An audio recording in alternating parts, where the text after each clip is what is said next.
Good morning, everyone. Welcome to an all-new Artsbeat TV and radio from Westfield Community Programming, 89.5 FM WSKB, and our media sponsors at Agawam Media and Southwick Community Television.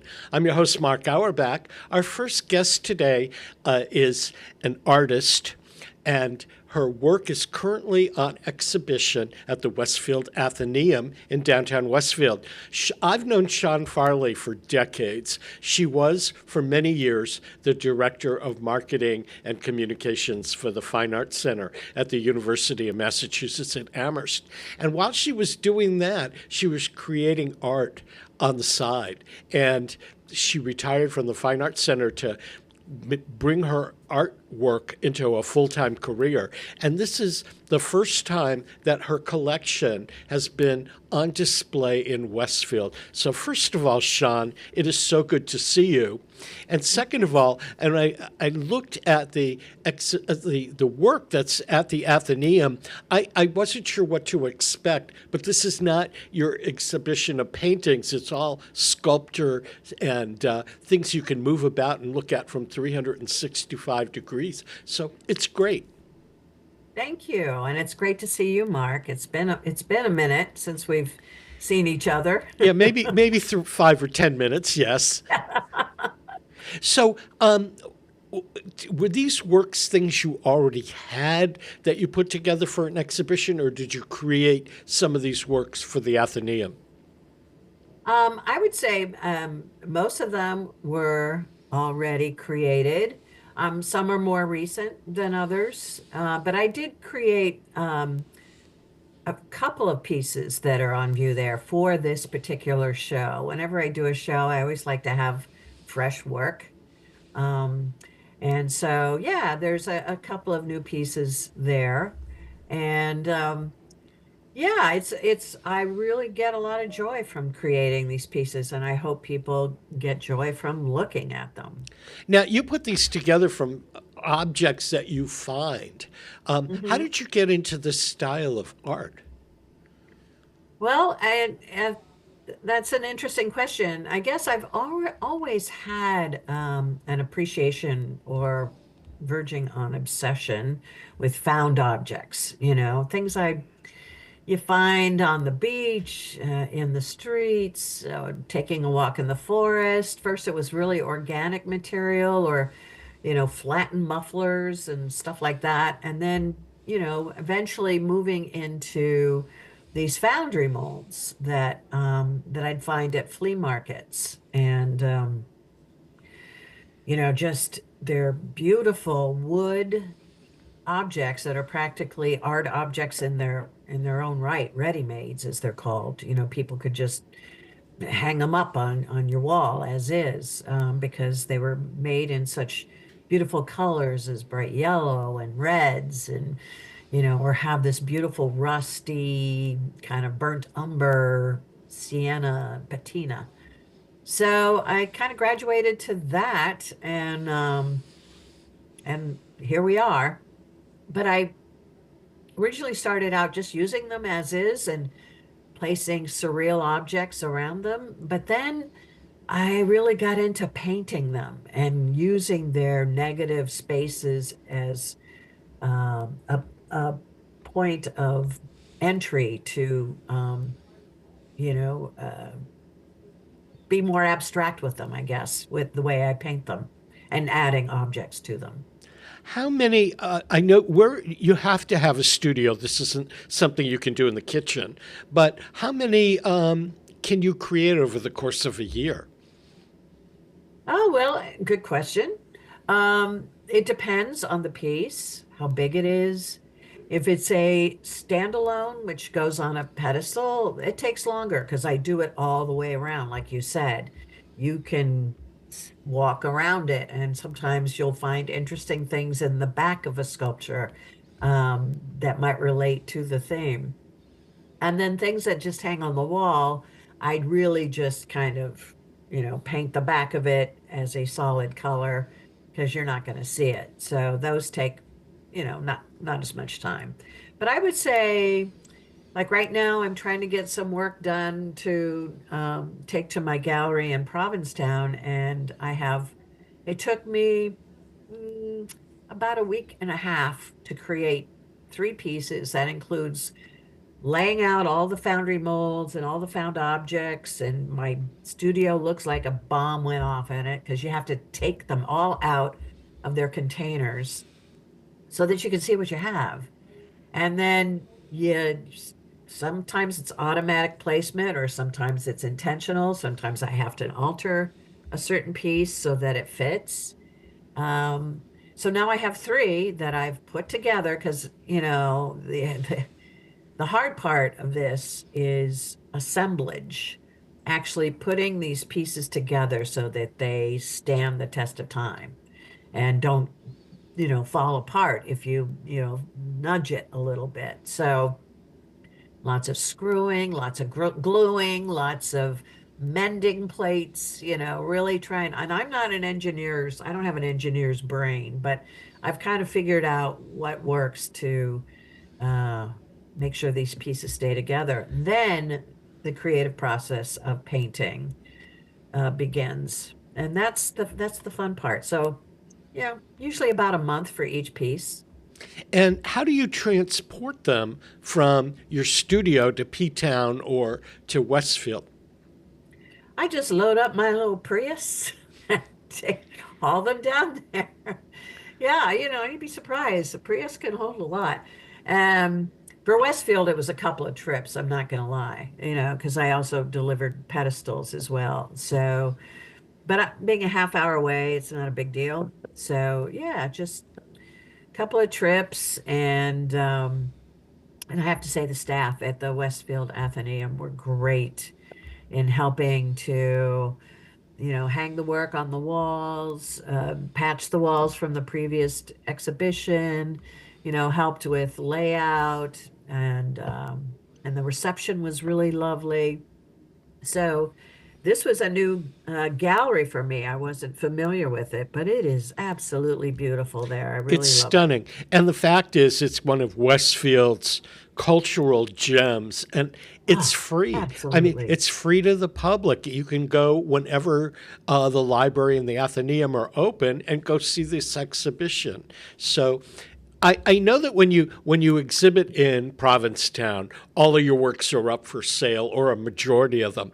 What about the Mhm. works at the Athenaeum? Oh yeah, they're all for sale. They're all for sale. And then, what doesn't sell, then I'll, take some to Provincetown, and then also the Gallery in the Woods in Brattleboro also shows my work. So, take a few back up there as well.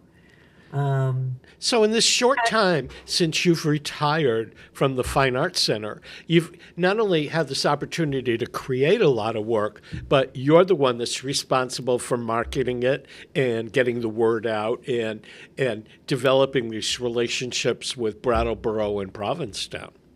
yeah, yeah. And I have to say, eh, after doing marketing for 33 years for the Fine Arts Center, I'm not that great at marketing myself. I think that's a lot of artists' dilemma, but I do what I can. I get it out there, and that's why I do these shows, especially locally. You know, um, at the Westfield Athenaeum, and then also I'm a member of the Oxbow Gallery, which is a collaborative. So I show there every now and then. So it's just getting your work out there, promoting it online. I don't have an inventory like a painter would. I don't have 50 paintings or prints that I can sell online. I really have a small inventory because luckily they sell. I probably sell, I don't know, maybe 6 to 8 each year. So that's why I'm constantly busy. I can't I can't rest because, as I said, it takes a long time Yeah, to well, make one. as you're describing this, I'm thinking, well, you left a 50-hour-a-week job to do Right. this, and in between going to the woods and the streets to find the materials and making the sculptures and marketing them and setting up the exhibitions and traveling between the galleries, you're probably working 50 hours a week again. Yeah, well, close to it. And, there's also, David, I'm a good cook too, so he doesn't want me at the studio too long in in the evening. So, yeah, but it's a lot of hours. But you know what, Mark? This is what I dreamed of. This is what I wanted that whole time while I was doing marketing. It was just like the part of me that really wanted to do this full time, and so now I'm doing it, Was and I'm this the very kind of grateful. was this the kind of art you always dreamed about doing, or did it evolve for you? It evolved for me, and I think that's the beauty of just letting, letting your work and kind of inform your direction. Because if you look at my website and you look at the earlier work, it's very different from this. And right now I'm kind of in a groove with this, but who knows, maybe in another year or so it'll evolve into something else. Um, I've thought about doing installation work, but you know, doing these smaller pieces is kind of easier for me and more marketable, to be honest. Yeah. So, I just want to tell people that are listening today on 89.5 FM WSKB, we've been running a little slideshow while Shawn and I are talking of some of these works. So go back and look at them on our YouTube page at WSKB Community Radio because the works are just so much fun to look at. oh, thank you. Thank So you you. have a website. What is it? It's ShawnFarley.art, www.shawnfarley.art. And that's Shawn, Um, SHAWN. AWNFARLEY.art. And how long is your material at the Athenaeum? It's there until March 1st. So you got the whole month of February to check it out. Hopefully it gets a little warmer. Yeah, maybe a little Um, bit. And you can get information about the Westfield Athenaeum at westath.org. There have been many great exhibitions mhm. at the Westfield Athenaeum since Guy McLean became the director, and Oh, yeah. he really has a great eye for some of the best regional artists around. I agree. And he just doesn't have the art in the gallery. If you walk into the library, there's art above the shelves of books up on the walls, which, are beautiful. And their historical exhibition is amazing. The people who came to my opening, some friends of mine, were gaga over the exhibition in their historical room. So that's definitely worth checking out as well. I work with the Springfield Chamber Players, and we do a 3 concert series at the Athenaeum. So I generally have to go there early to set up and Hmm. all that. And I wander through the exhibitions, the history things.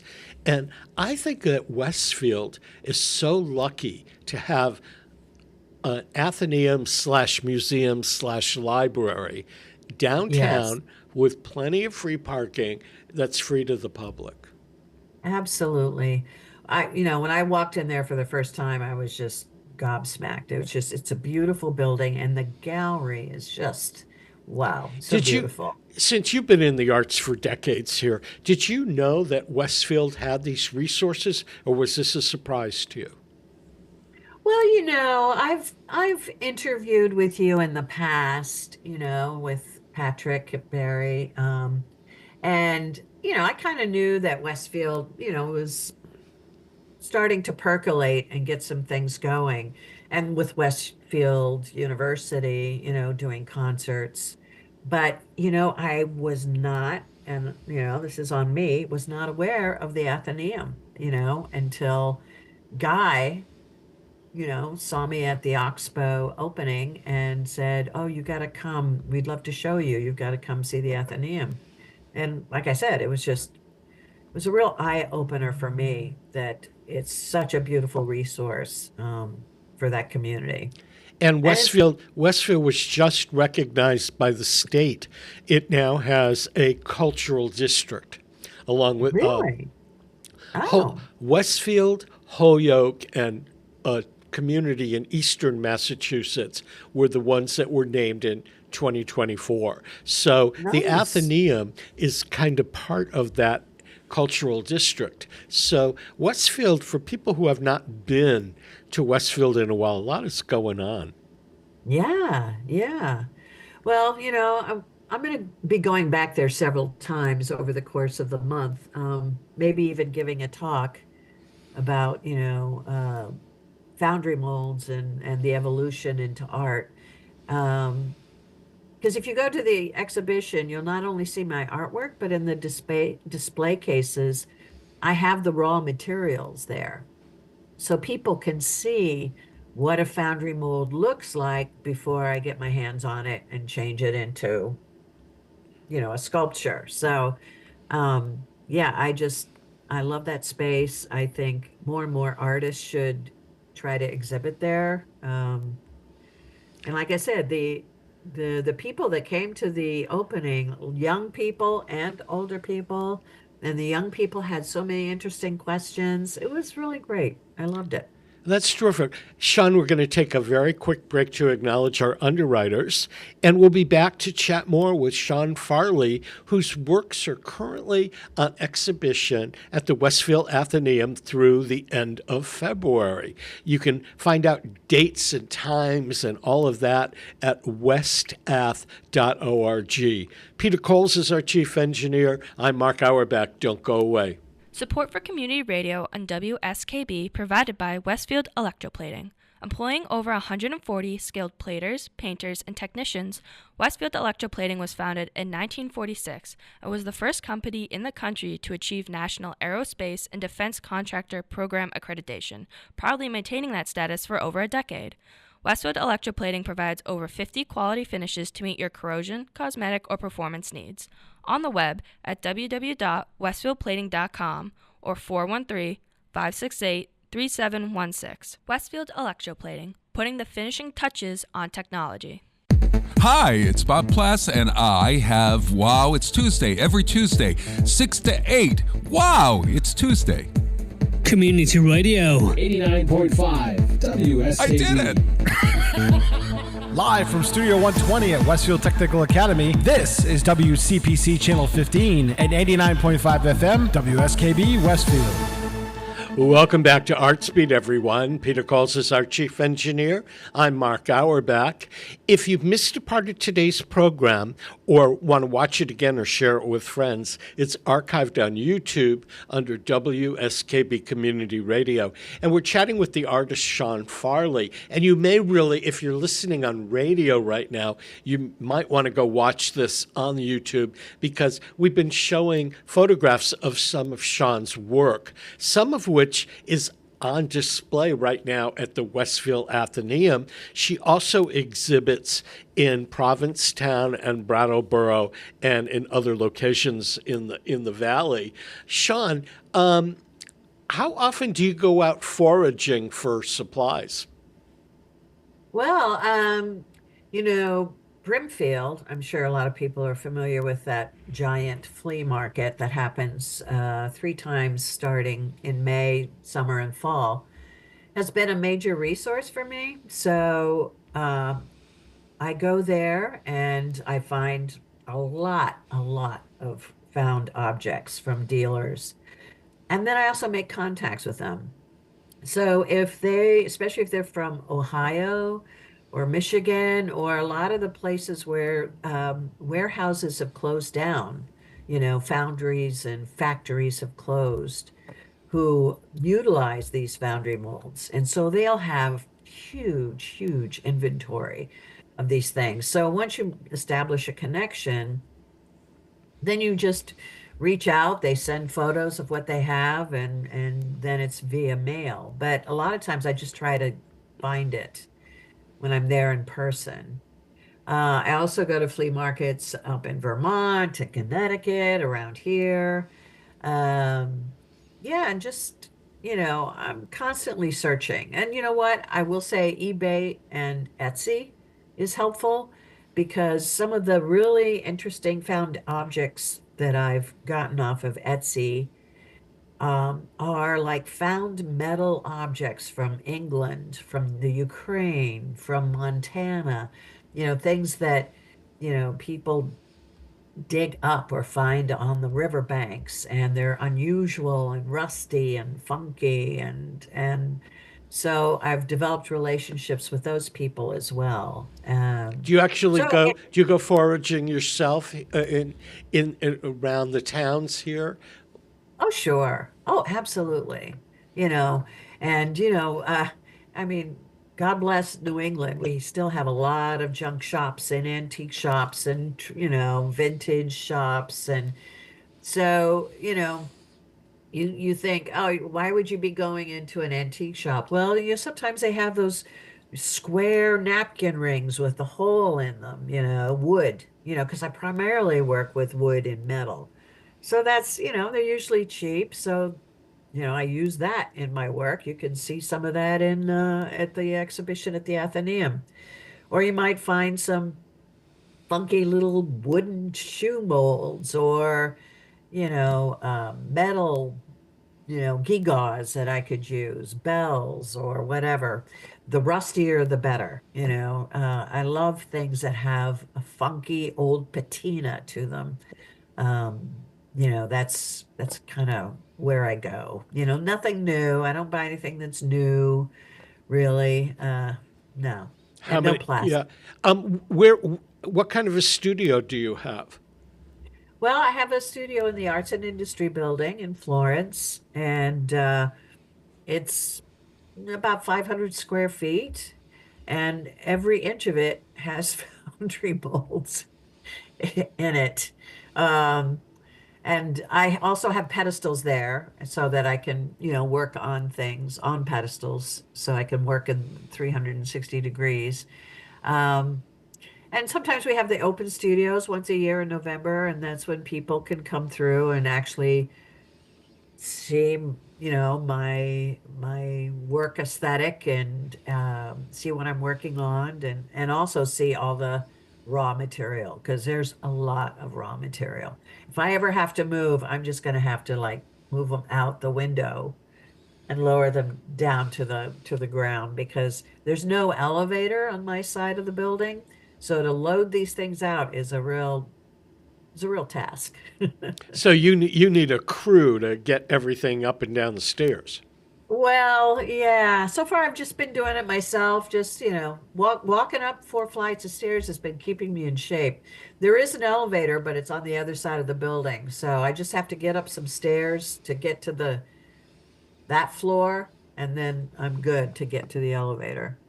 Do you ever go back to the Fine Arts Center since you're retired? I have not been back as often as I thought I would. Now I understand the psychology of people living on the other side of the river. You just start to gravitate towards things that are, you know, south of you, west of you, locally. So I've been to a few things, but I haven't been like a constant fan. Neither have I. I think since you're retired, I've been back once. Yeah, yeah, maybe twice for me. And mostly for the exhibitions. I'm more visual arts oriented now. I mean, maybe it was the 33 plus years of marketing the performing arts and seeing every single thing that came through that, okay, I'm good. I'm good. I've seen it all. That's not to say I'm not still interested. I am.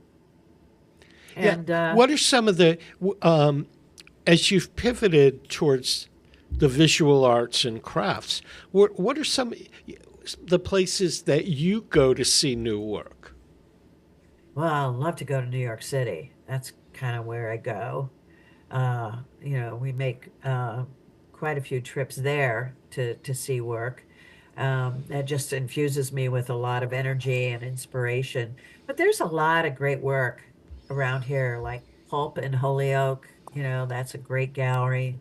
Really wonderful artists. APE here in Northampton. Um, there's a lot of good stuff happening in East Hampton too. I mean, we're blessed to have so many artists in around this area, that, you know, always somebody that's inspiring me to look in other directions. So I yeah, mean, but you and I are from the vintage when we remember that there was in West Springfield every year the American Craft Fair at the Big E. yes, And yes, that, I think, put in people's mindsets that there were a lot of crafters and artists that were in Western Mass. And in the last 10 years, there's been more filmmaking, more playmaking, more music, and Western Massachusetts has become a mecca for creative people. And the creative economy is thriving in communities like East Hampton or Pittsfield or Great yes. Barrington, and more in Westfield and stuff like that. So we're sort of lucky, I guess, to be able to live and work here. Oh, absolutely. And I don't want to leave out Mass Mocha either in North Adams because that's a great visual arts space as well. But we're so lucky. And, I will say that, I think there needs to be more spaces that are affordable for artists in this area, because a lot of them have had to resort to just moving back home and trying to find space to do their work. And that's difficult because I've had to do that myself. And yeah, so I'm all for whatever we could do to bring rents down or to create more, taking some of the old warehouses and creating more, art making spaces. I think that would be really wonderful. I agree. So you can see Shawn's work at the Westfield Athenaeum until March 1st,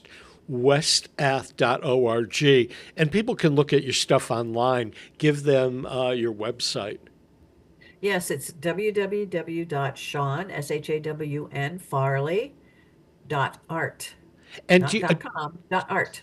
.art. Do you do any social media? Is your stuff Oh, on? sure. I have an Instagram page and a Facebook page, so you can more on the Instagram side is where I post my artwork, but it ends up on Facebook as well. So, yeah. Shawn Farley, it is always good to see you. It's good to Hopefully, see the you next too, time Mark. we get to see each other, it's in person. Absolutely. I hope so too. Okay, we're going to take a break to acknowledge our underwriters, and we'll be back more with Artsbeat. Peter Coles is our chief engineer. I'm Mark Auerbach. Don't go away. Underwriting is brought to you by Boise Cascade Distribution, providing products and services needed for building material dealers, home improvement centers, and industrial customers. They offer everything from engineered wood and plywood to Drex decking and railing, James Hardy siding, and Advantech subfloor. Located at 33 Fowler Street Extension in Westfield and on the web at bc.com, they are committed to providing quality products, great service, convenience, and value.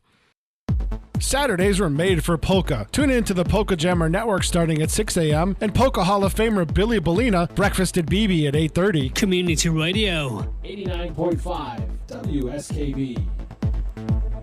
Live from Studio 120 at Westfield Technical Academy, this is WCPC Channel 15 and 89.5 FM WSKB Westfield.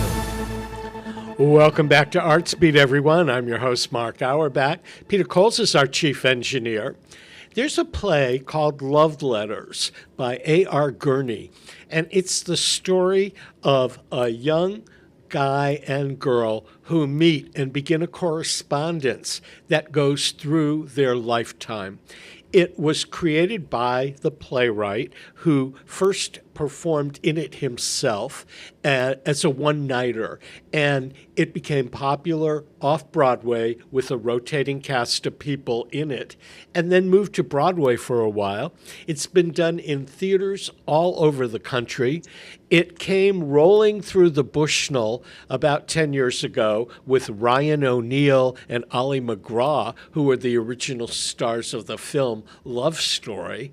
And the play has been done in Springfield before, but it's been being revived by a new community theater organization that will be presenting Love Letters over Valentine's Day weekend at 52 Summer.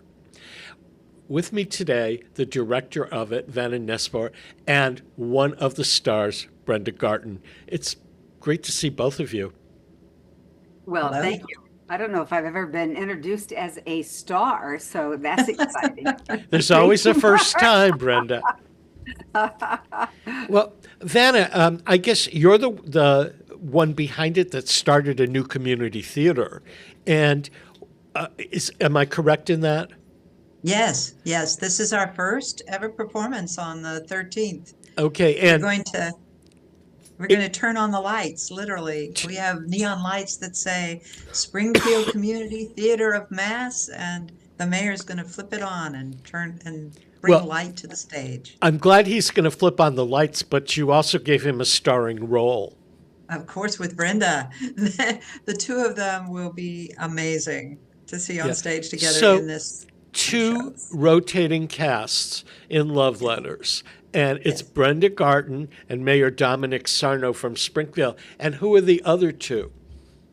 Steve Hayes of the drama studio, and of course Kathy Tobin, who is a former Channel 40 newscaster and also head of Bay States Health now, their outreach development. So, Brenda, is this the first time you've done a play, or did you do theater when you were growing up or in your early years in TV? I actually was introduced to the stage and theater as a little girl in performing at Mill Race Theater Park in Columbus, Indiana, and their summer productions, and then stayed with it, as many high schoolers do, on different high school productions.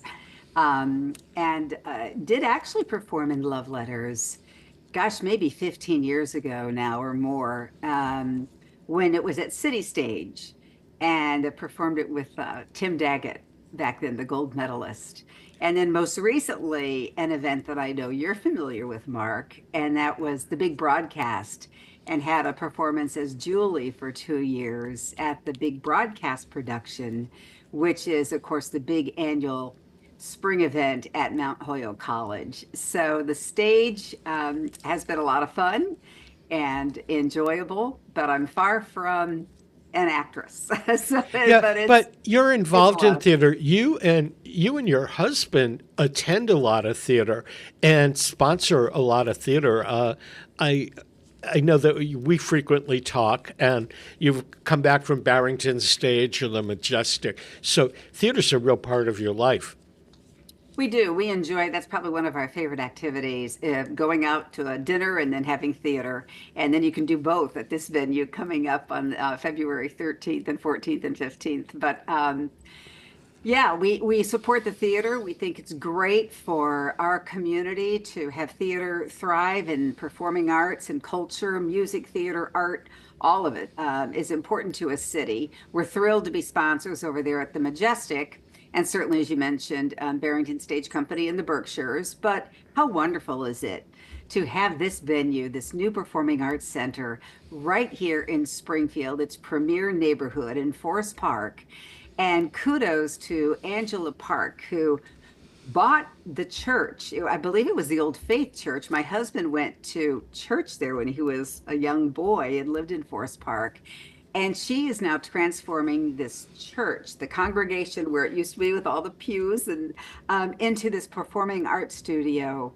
And I just think it's wonderful that she has that enthusiasm and love for the city and love for theater to take on this major project. So I hope she receives a lot of support from the Springfield region. And we certainly thank you, Mark, for giving us platform to be able to share what's happening. I've got to say that I'm a fan of 52 Sumner because I work with the Springfield Chamber Players, and we're performing our entire Springfield season at 52 Sumner. And first of all, I think it's a great venue. The hardwood floors and the natural light in the building, but the acoustics are perfect for chamber music. And when the musicians and I were trying to decide if this would be the right home for us, we went in there with our instruments, and I got up on the stage and just spoke in my everyday voice, and people could hear me in the last row of the balcony. It's just a perfect place. And they've got a great production guy, Jay Pagluica, who's from Westfield, doing the lights and the sound. And they have catering, and they have a bar and all the other good things. And the musicians have had a great time. We've performed 2 shows there so far. We've got another one on the 9th of February, and then we've got one in March, one in April, and one in May. Just a great, great venue. Vana, you were on my show maybe 2 years ago, and you were doing a play out of town. And I can't remember the details, but what made you decide that we needed another theater company in Springfield? Because we have the professional companies, and there are some community theater, but there's not enough. Well, I have to say that community theater is at my heart, and there's tremendous opportunities here for regional professional theater. And it's uplifting and exciting. But the whole idea that community can bring us together, that we can see the talent in our own towns, that we can celebrate that talent, that we can encourage it. That's what community theater does. The show that I wrote and that was produced in West Virginia, it was a commission, was actually taken from interviews from that town, and I wove it into a musical for them that they could reflect on how the town had survived the COVID epidemic. Yeah. So it's a very powerful vehicle for the community to speak to itself. And why did you choose Love Letters as your first venture? Well, we wanted something that would launch the little theater, the community theater. And my dear friend Angela Park loves this particular play because she saw it at a moment in her life with Ryan O'Neal that really transformed her, as theater can do. You're sitting in the audience and it speaks to you, right? And this play did. It really pushed her to rethink her priorities. And it is, she calls it the seed from which 52 Sumner sprang. So it seems only right to start our theater, which really is a part of 52 Sumner. This is just the performing arts arm with that show. And it's funny because Angela saw the list of what the Springfield Chamber Players were going to do, and we're doing a Broadway performance in April, and she loves musical theater, and she just can't wait for that in particular. Yeah, both of us are big musical theater fans. So, and she said her grandmother took her all the time to New York to see the plays. So it just gets in your soul. It is wonderful to celebrate the city this way, to have another venue here in our region. And it's so important to Springfield to not only enjoy a night out, but also to celebrate area talent too, and to give them literally a stage to perform. So we're pretty excited about it. And I think the venue is great because the Forest Park neighborhood where the theater is wonderful. People have never been there. There's plenty of parking across the street. There's street parking on Sumner and Fort Pleasant, easy access on and off Interstate 91, and a couple of really good restaurants nearby, so you can make an evening of it. I guess Pho Saigon is one of the best Vietnamese restaurants. It's at the X. There's another Farmer's House restaurant that does breakfast and lunch before a matinee. that's just down-home food. And it's a great area outside of downtown. It is really nice to be located right there in our historic neighborhood of Forest Park that we all love dearly, especially the park. But I will also say, Mark, on these performances on the 13th, 14th, and 15th in the evening, it comes with a dinner. So there are some matinee shows on Friday and Saturday, but the ones on Thursday, Friday, and Saturday night will come with a wonderful meal. So it's dinner theater right there in the same place. And we haven't had dinner theater in the area in a long time. Long time. I mean, there used to be, when I was growing up, there were two of them, the Coach Light and Right. I can't remember the Chateau de, I don't remember what the other one was in Windsor. And oddly enough, they gave a lot of area actors their first opportunity to perform and get an equity card. I do remember that. I think that was probably one of the very first dates I had with my husband was going to that dinner theater. So it's been a long time to have a great place for dinner theater. I believe, Vana, that it is being catered by Nosh. Is that correct? That's right. And I'll tell Terry, who owns it, has just created this sumptuous, I think, Valentine meal. We've got chocolate chili flank steak and beautiful arugula salad, and there's desserts, there's chicken, there's an inside out eggplant parm that the vegetarians will like. I think you'll find that it's just as a beautiful presentation. We've decorated every table with candles and cloth napkins and crystals, so I think it'll feel elegant. And then you have the extraordinary play that are my four very talented actors and stars are going to be in. So what a way to kick off and launch our little theater. Yeah. It'll be a fun event for people looking for something fun to do for Valentine's Day weekend. Yeah, and one of the great things about love letters on the actor's side is you don't have to memorize it because you're reading correspondence.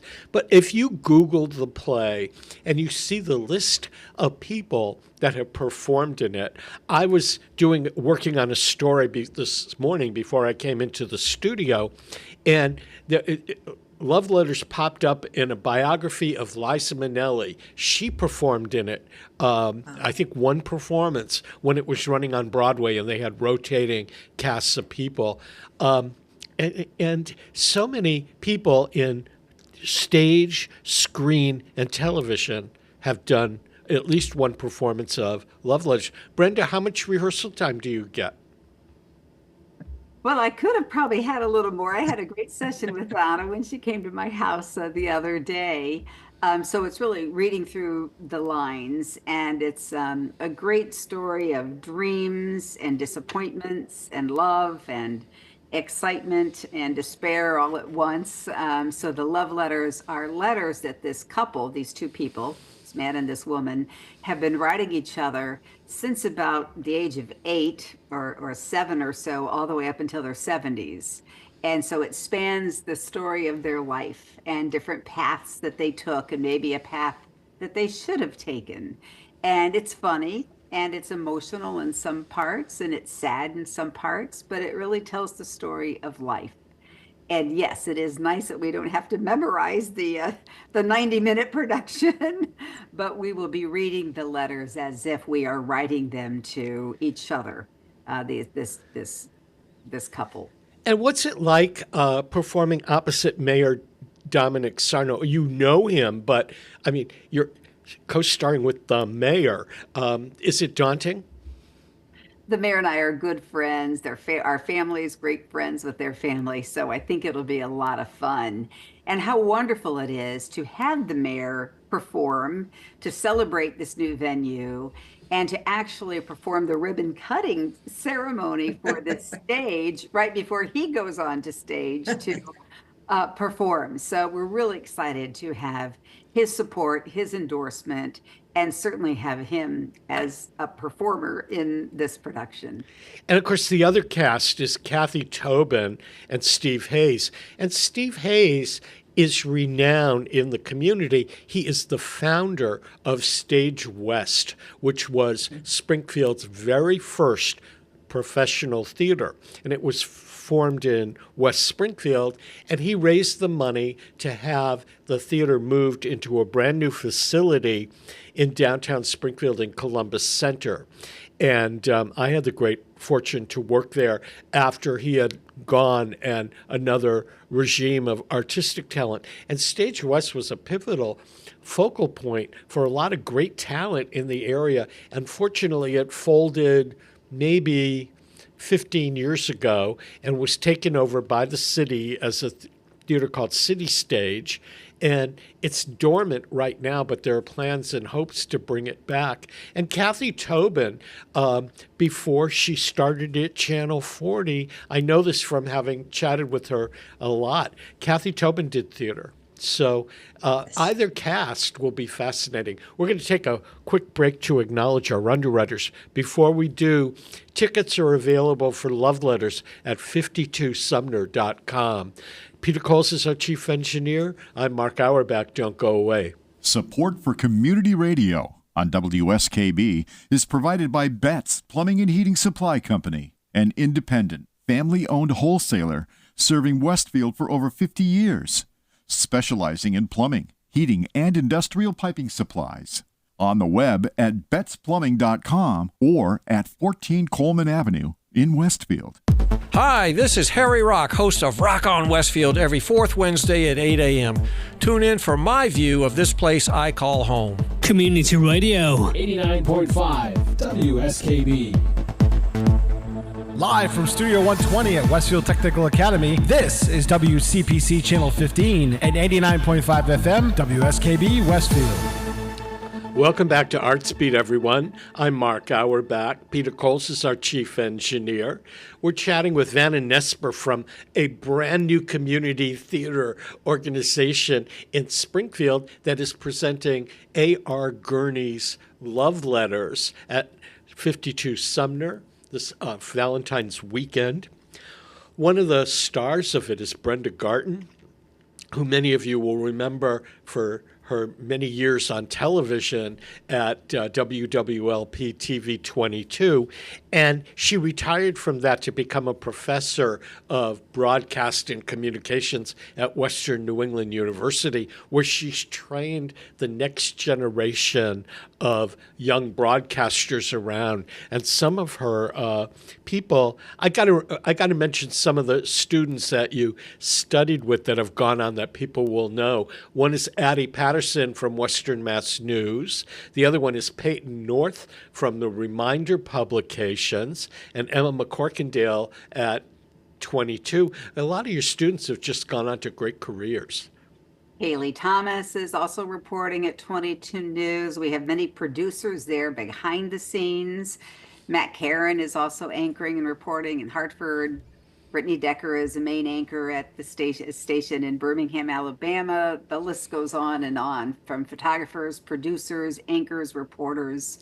Lauren LaBelle is at the Reminder. By the way, Peyton North, just within days, has accepted a new position. She will be the communications director for District Attorney Anthony Gallooni's office.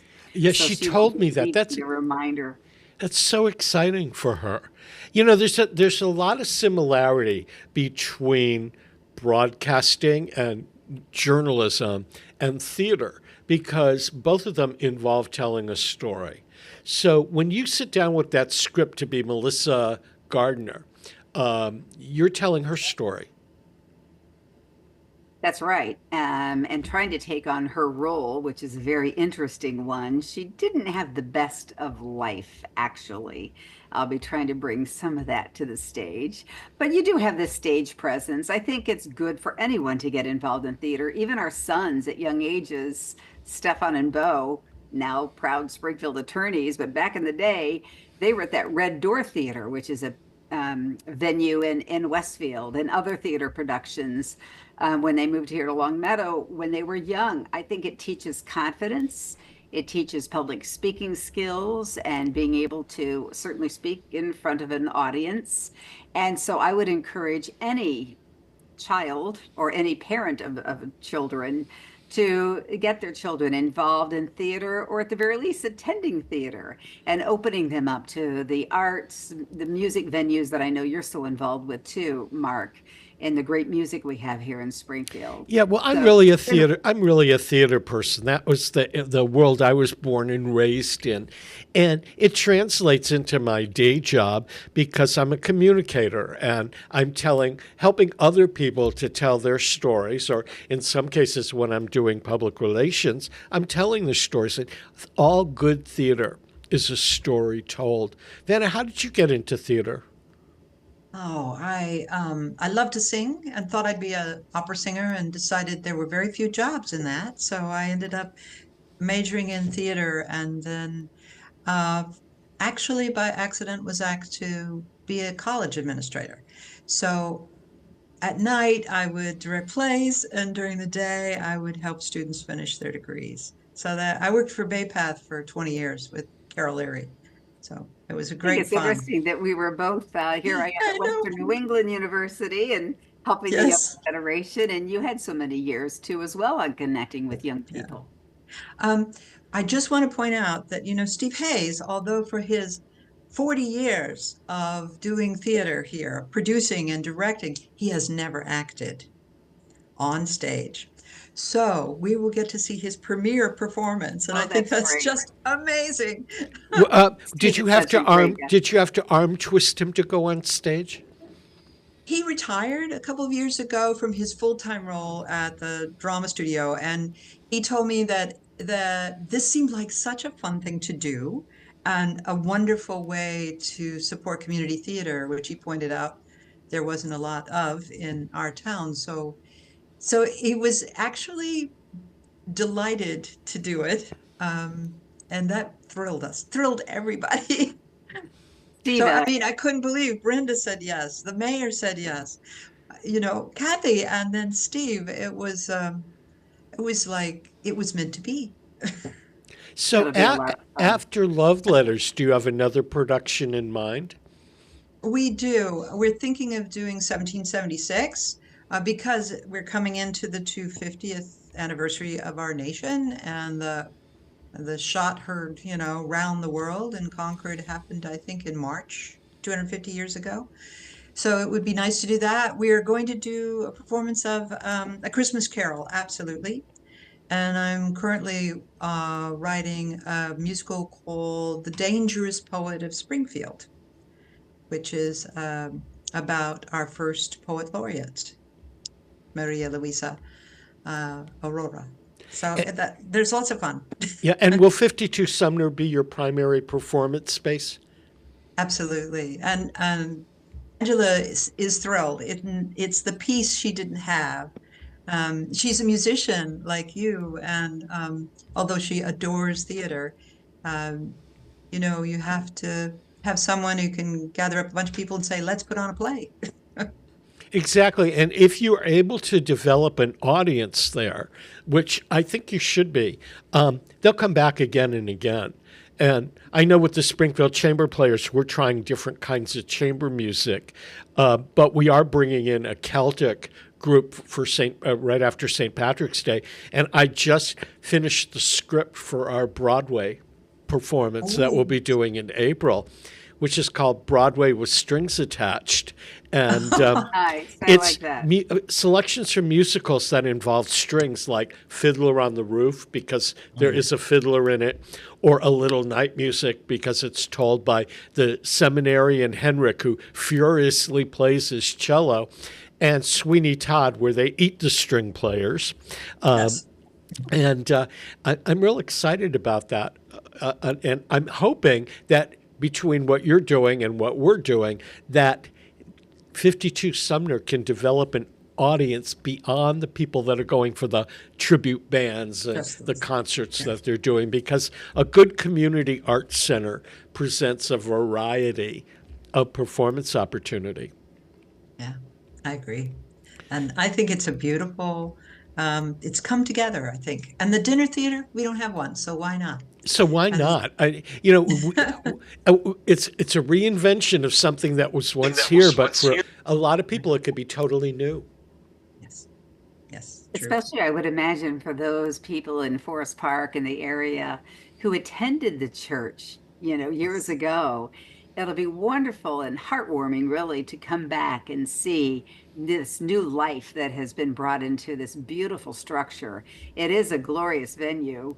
And I was there just about, I think last week is when we met, and it was amazing. You just sit there and look at the ceiling and the windows, and it is a spectacular venue. So I'm so glad that, it didn't go by way of the wrecking ball, let's say, that Angela actually rescued this church. Who knew what was going to happen to this wonderful historic building?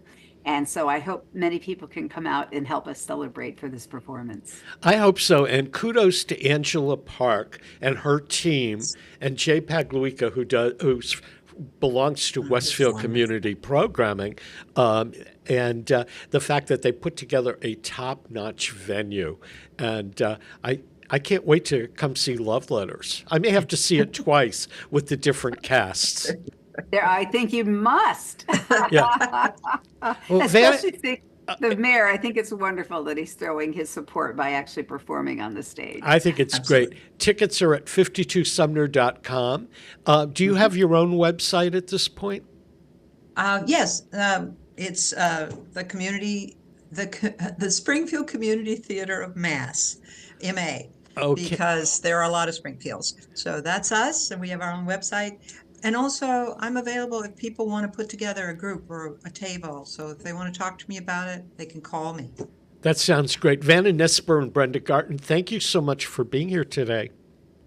No, thank you, Mark, for promoting such a great new place. Okay, and we're going to end today's program with a piece of music from one of Broadway's current hits. It's called Maybe Happy Ending. It stars Darren Criss. Peter Coles has been our chief engineer. I'm Mark Auerbach. We'll see you next week with another Artsbeat.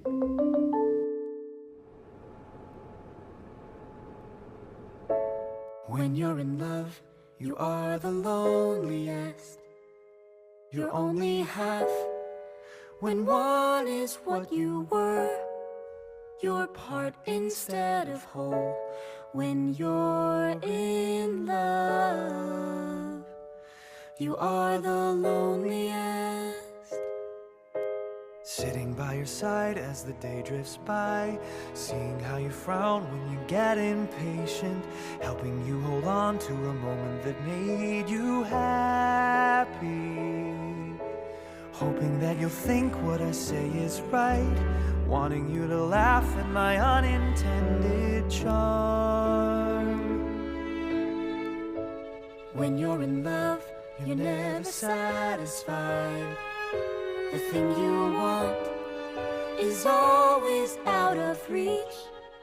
A need without a name. When you're in love, you're never satisfied. Sitting by your side as the day drifts by, watching how you try when I'm done with trying, making little plans that I know will make you happy.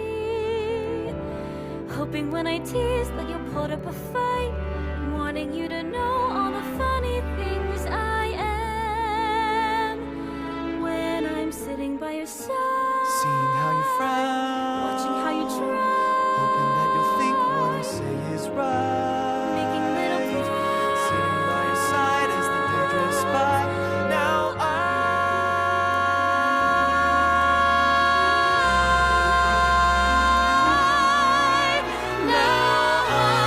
hoping that you feel all the things I feel, wishing that you want me to sit beside you, wanting now to learn all the things you are, waiting for a chance to invite you in my heart.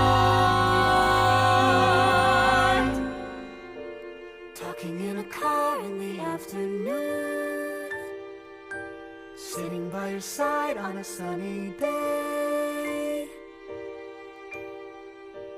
When you're in love, when you're in you're love, only half